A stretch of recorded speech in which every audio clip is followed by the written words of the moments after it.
it's Gatlin here from CarPhonix. Hope you guys had a wonderful evening and a wonderful morning. It's beautiful outside, nice and sunny, nice and warm. I'm wearing a jacket, but I'm not complaining. Today there's not a cloud in the sky. Maybe there's a couple, but it looks pretty good out there. So anyhow, hopefully you guys are liking my new introductions, and you know, I put a little bit of effort into those suckers there. And got a little clip for you here this morning.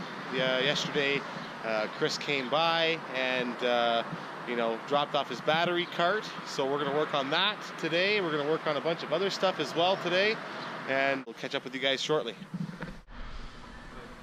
Got this Lexus LS 400 in the shop today. We've done a bunch of previous work to this thing, including installing headlight, HIDs, stereo, sub and amp, and we had just diagnosed the thing. He's like, oh, my subs aren't working, but his remote wire was disconnected from the amplifier there. So Damien has determined that the power cable is no longer getting power. Yeah, it's not getting any continuity from the battery to the fuse, so I'm assuming it's the connection. These are kind of shitty fuse holders anyways. You know, if you guys are planning on using these glass type fuse holders, they're so outdated. The new way to go is using an A&L type fuse, and it looks like he has lost some power here. You know, he installed his own sub and amp wiring, and then we just hooked up his sub for him. I think it's been a long time since we've seen this thing, but I think Damien just soldered the connection on there because it was just crimped, and we're going to try giving this a whirl again. So crank on that bolt, and we're going to reinstall our power cable here and test continuity to the back there. That's why. So it's just melted in there, guys, so we can't even get this thing apart. So time for a new fuse holder. So this is what I'm talking about, guys. It's called an A and L fuse holder. A and L fuse holder. That's why they call it an A and L fuse, because it looks like an A and that looks like an L. And this is the right way of doing it. Those glass fuses are so outdated, guys. So while Damien is working away on that, I wanted to touch base on something here that a lot of you guys have been asking about. One being hockey tape. Why are you using hockey tape, and why aren't you using heat shrink? Tessa tape, what's that? Electrical tape, well, you barely see us using that. Well, let me answer those questions for you guys. So first off, I wanted to explain to you that a kit like this of heat shrink costs roughly $79. Okay, and it comes with an assortment of different sizes of heat shrink, and you know, where it is applicable, we'll use this. Particularly on the outside of a vehicle, we'll tend to use heat shrink. On the inside of a vehicle, I want to let you guys know, it's one of my little trade secrets, the hockey tape is waterproof. Being that it is hockey tape and your hockey stick is on the ice, it is actually a waterproof connection. So what I'm going to do here, guys, is I'm just going to make a couple of different connections using different tapes so I can show you what the differences are. So I'm just using a piece of red primary wire, and we're just going to simply splice each end here, and we're going to connect them all together. So we're just going to go like this, and we're going to do a braided connection. So lapping one over top of each other, one over top of each other, just like this. So that's typically how we would make a wired connection on a head unit, just like that. So we're going to go ahead and do another one here. And the point of this test is to show you the tensile strength of each tape. And we're going to use electrical tape on one, Tessa tape on another, and then we're also going to use hockey tape as our final. And this is without soldering it, guys. So I just wanted to give you an idea. Of course, we always solder all of our connections when we're doing head units. And then there's our second one, and we're just going to cut a third one in line here, like that. Same idea here.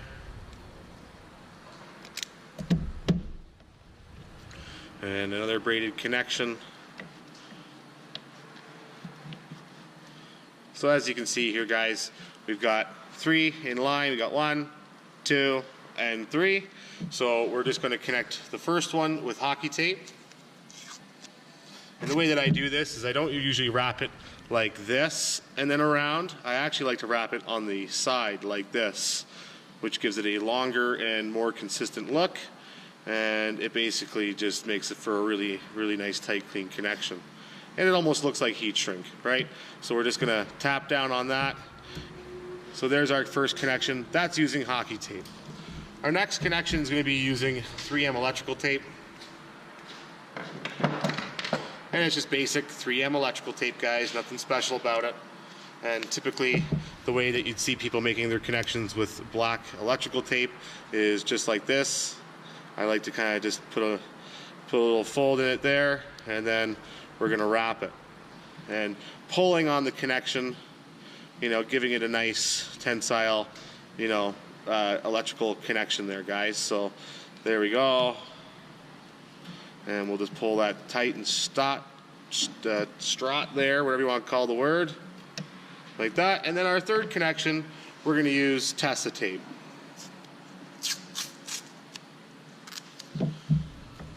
And again, all these connections are being made without soldering to give you an idea of what the tensile strength is of each tape. All right, so there we go. So we have Tessa tape, electrical tape, and hockey tape. First, we're going to try the Tessa tape, guys. We're just going to pull on this connection. As you can see, she came apart really, really easily. Second, we're going to try electrical tape, and it's a pretty strong connection, but again, came apart pretty easily. Hockey tape is third, and our most favorite use of choice, and I am trying hard on this. I broke the wire before I broke the connection, guys. So that is why we like to use hockey tape. We like to use hockey tape here because it's a stronger connection, it's a waterproof connection, and it's a fuck of a lot cheaper than heat shrink. And don't get me wrong, guys, heat shrink where applicable is awesome, it works great, and if I could use it all the time, I totally would. But given the fact that heat shrink is very expensive, even when you buy in bulk, versus a $2 roll of hockey tape, between the two, hockey tape, as you can see, works much better than electrical tape, Tessa tape combined. So that's why we don't use heat shrink on all of our connections on the interior of a vehicle. We like to use hockey tape, and that's why. So hopefully that answers your question for you. Looks like Damien's got the fuse holder all done up here with our new fuse, so our A&L fuse.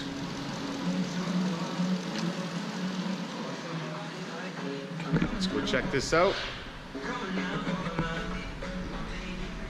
Amplifier's on.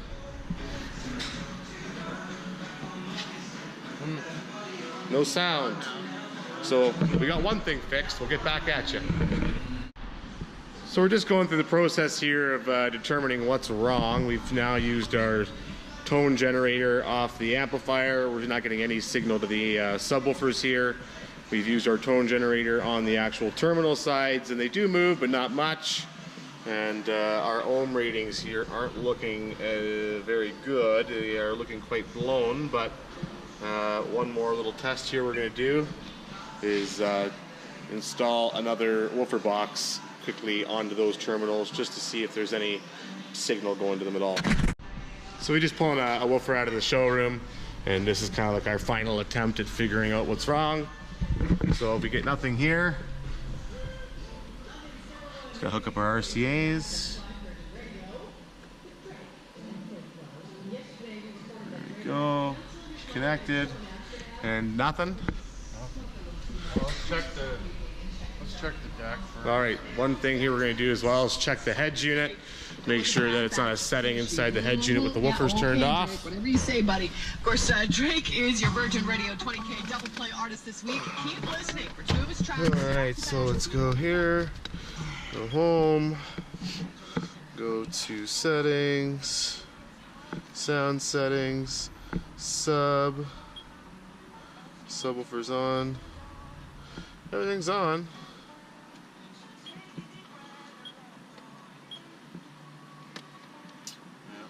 Yeah, subwoofer's on. Yeah, so looks like it's his amplifier, buddy. Yeah. Shitty. Alright, so second issue he's having is I guess he has some brake light issues or running light issues, so we're just going to test all the lights here. Okay, high beams. Okay, those are working great. And left turn signal. Yeah, right turn signal. Can you turn the fog lights on? Just turn the lights on in general. There you go. Okay. Oh, there you go. So that fog light's working. That fog light's working. And now we're moving on to the back, guys. And the lights are on. Okay, right turn signal. Left turn signal. Brakes. Okay, so he's got some bulbs out here. Hold the brakes on. Yeah, it looks like this side here is out. And he doesn't have any running lights back here. Okay. Alright guys, so brand new 2017 Honda Civic. Could be doing a Sirius Sat Radio install on this bad boy. Brand new. Pretty snazzy. Pretty snazzy.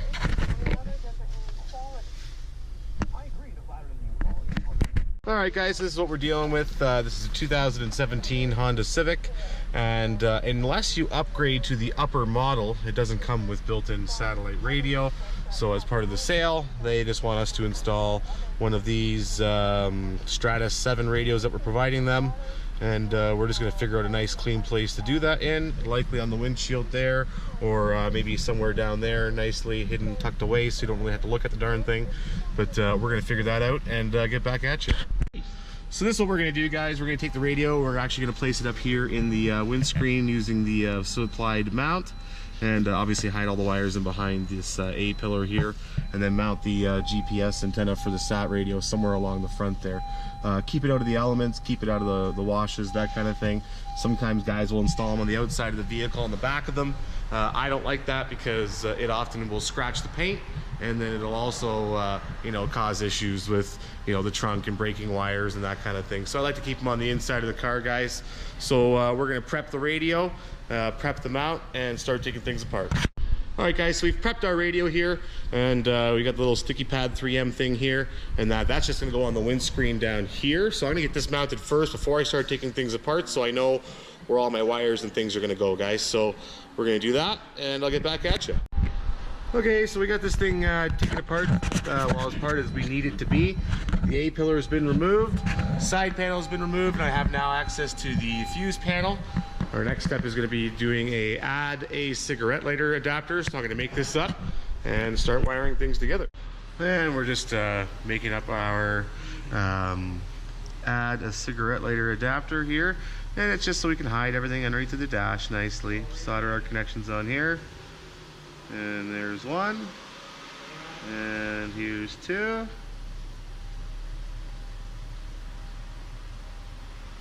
And we'll just use a pair of snips to trim that up. Just like so. Just so we don't run into problems in the future with it shorting out inside here.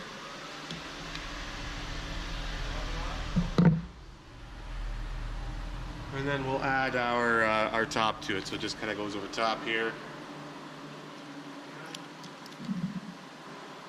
Like that. And then over top. And now we can find a suitable place to mount this under the dash. Alright, so I got my cigarette lighter adapter all wired up here.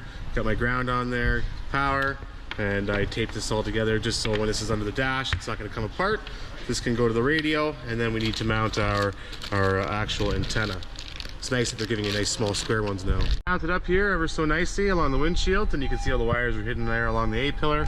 Everything's nicely zip tied and placed over here. And then I got an ATTN fuse on the fuse panel, and we're just going to do our ground. Nicely there, and everything's wrapped in test tape, and we're ready to go. So we're just going to test this baby out. I think we need to turn it on. Boom! There we go, we got power. So we're gonna put this thing back together now. All's done here, took roughly 45 minutes. Got the antenna nicely mounted on the dash there, and all the wires are hidden along the seam seal behind it there along the windshield. And then we've got the radio nicely mounted here on the dash, and we'll just check out behind it and around it. I think it looks really good, and of course all the wires and stuff are hidden behind that A-pillar. So you turn the ignition on, the radio should come on, which it does, and let's go outside, pull this thing outside, and make sure it's getting all of its reception the way it's supposed to be. It's doing its update thing here. Let it update, and then we'll tune her in. And 3 bars of consistent signal here, so that's great. Okay, so that's working the way it's supposed to be working. And basically all I gotta do is tune the radio to 88.1, and then the same idea on the radio here. It says 88.1, and then you just press and hold preset number 1, and then that stores it as actually that's number 7. We'll scroll back here. We're gonna put that on as number 1, 88.1. Signal's not too bad, radio to radio. There's actually no auxiliary port on these. It comes with a USB down here, but nothing else. So, in any case, that's that. All right, guys. So we got that done, and now we're just waiting on this thing here. What's going on with this, Dame? Waiting to see if the customer wants to replace the amplifier. Okay, so we're just waiting to see if the customer wants to replace the amplifier. Got another Lexus headed outside there, beside that Civic that we're going to pull in here soon. And I think we're doing a black view backup camera, not backup camera, but a dash cam on that. Being a Lexus, and I forgot to film this thing, but basically this kid, unfortunately bought this thing, and someone was malicious and removed the check engine light bulb on this thing. So he's not getting any power to his OBD2 connector, which means he can't scan it. So when we did finally scan it with our scan tool, it's got boatloads of codes, and he's never going to be able to get this thing to pass e-test without spending thousands and thousands of dollars on the thing. So it's unfortunate for him. He bought the car from some guy out in Woodstock, and basically what ended up happening is he is now out $1,400, which kind of sucks, right? Because I mean, he's just a kid, you know, he got taken advantage of. And that's never any fun. So rule of thumb, I always do, if I'm ever buying a vehicle, is I bring my scan tool with me to make sure that I can actually scan the car. Because if I can't scan it, then what good is it to me, right? So anyhow, just a little update on that. So, looks like we're doing a sub-amp install on this Golf here. Just help that guy out there with that Suburban find a dash kit, and now we're going to do a sub-amp install on this. Typical install on one of these things here. You know, we wrap up all the wires with test tape nicely, nice and nice, as you can see there. And of course, we're going to run our power cable. RCAs are going to go to the back of the head unit there, as well as in the trunk. So you guys are pretty familiar with that. Just eating my lunch here. Anyhow, so I think we're going to call this video a day. If you guys haven't subscribed, I appreciate you guys subscribing. Make sure you hit that subscribe button down there and that bell right there. And I guess we'll see you guys tomorrow. Have a great day, guys, and have a good one.